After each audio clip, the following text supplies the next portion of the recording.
Hello, hello, and welcome back for another adventure in the cookie jar. Today we're doing the 13th recipe from the Devil's Food Cake Murder. It is called Pear Crunch Pie.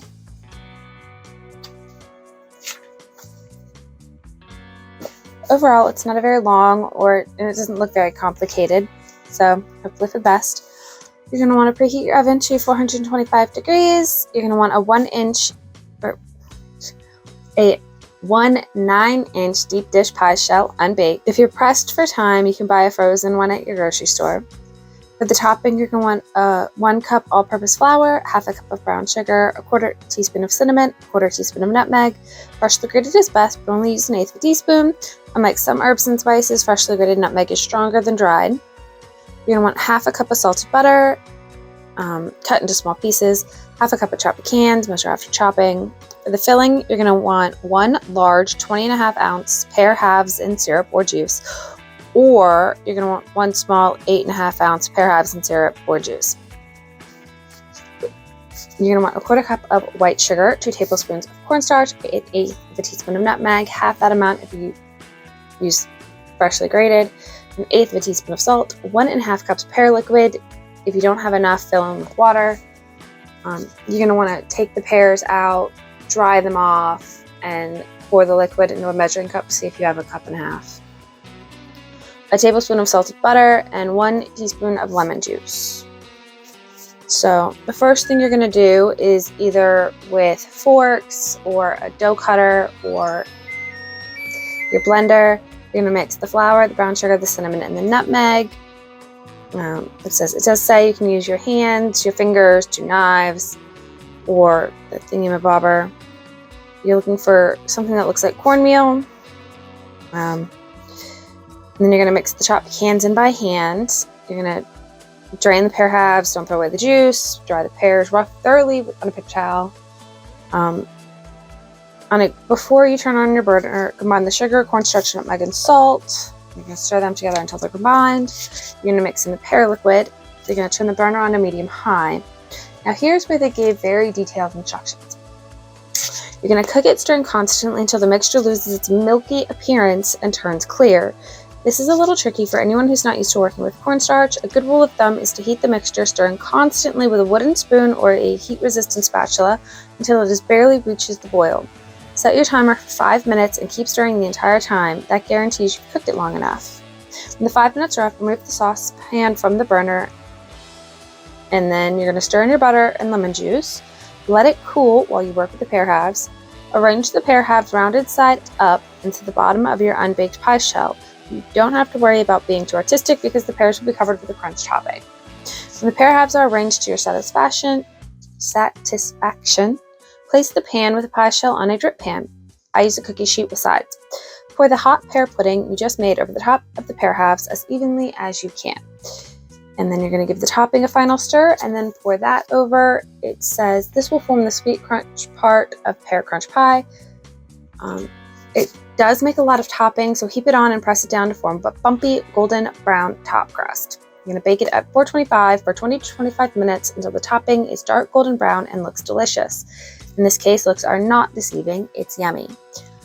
It says it yields about 8 pieces from this 9-inch pie. Those people must not be big dessert eaters. I always have to make 2 pies when I invite the family for dinner, counting Bethany, who's too little to eat pear crunch pie yet.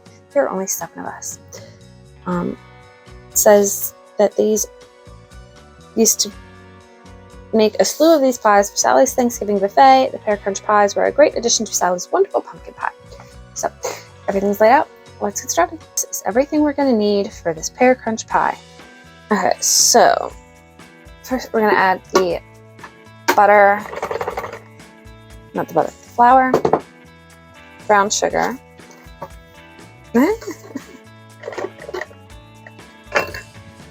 the cinnamon, and the nutmeg. And then I'm just going to give this a couple little pulses to mix that up. Now we're going to add in our yeast butter.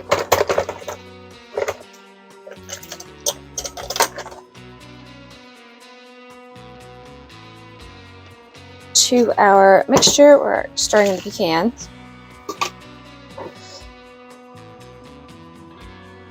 mixture more looks like a crust, pie crust kind of thing than it does cornmeal, but we're just gonna roll with it. Maybe have to hand crumble it instead of sprinkling it. So for the next part, we are going to take our saucepan. We are going to want the sugar, cornstarch,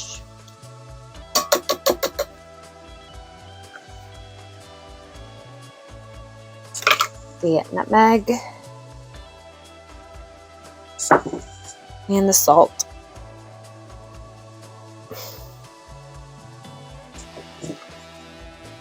We're going to mix those together. And then it says to add in your pear liquid.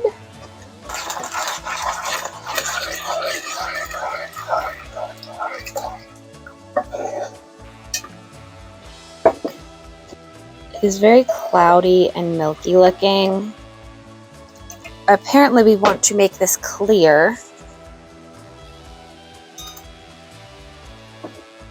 So we're going to turn it on medium-high. It does say to stir it the whole time.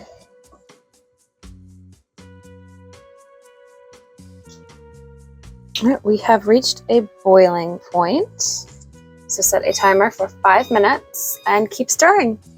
It doesn't mention turning the heat down, so I'm just gonna leave it at medium-high for the 5 minutes. It definitely is feeling more gelatinous and thick than it was at the beginning. It doesn't really seem like it got clear.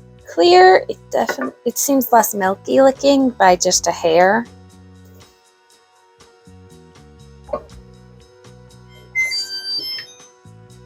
All right, there is our 5 minutes. We are going to remove it from the burner. And we're gonna add the butter and the lemon juice.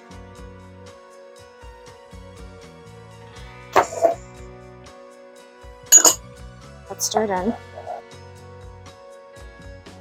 All right, push that out of the way a little bit. Bit more space, put that to the side.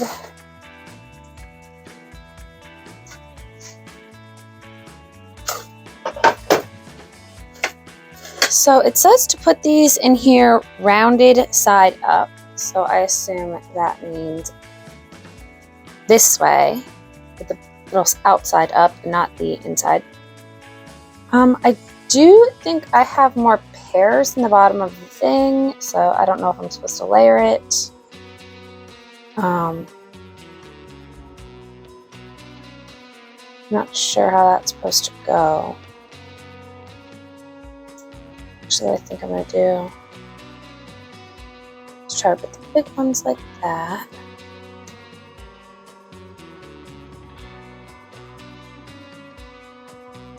Come out with the little ones. Just push them in.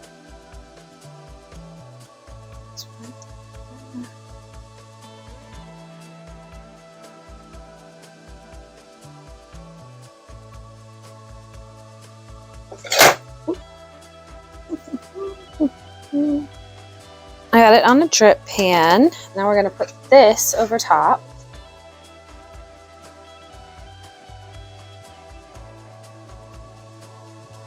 So this as evenly as you can. And the last stage is we are going to crumble this on top.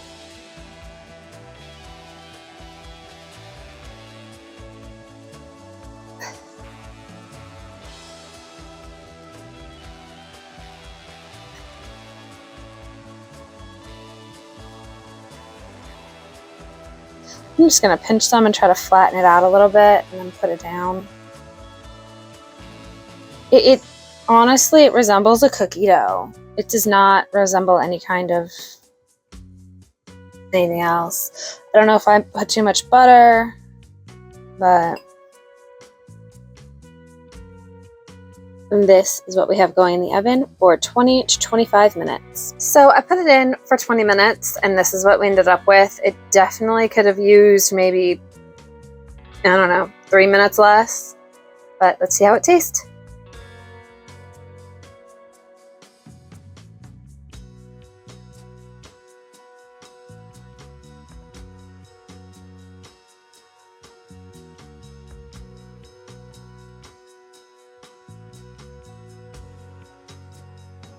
While it does look burnt, it does not taste burnt at all.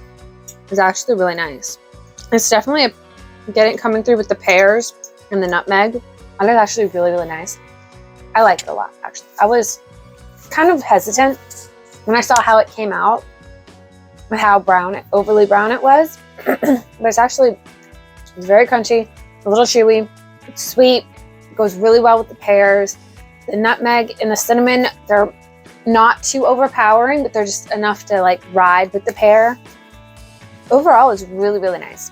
Next week, we will be making Sally's apricot bread. If you are interested in seeing that, join us next week. I hope you have a good one. Bye.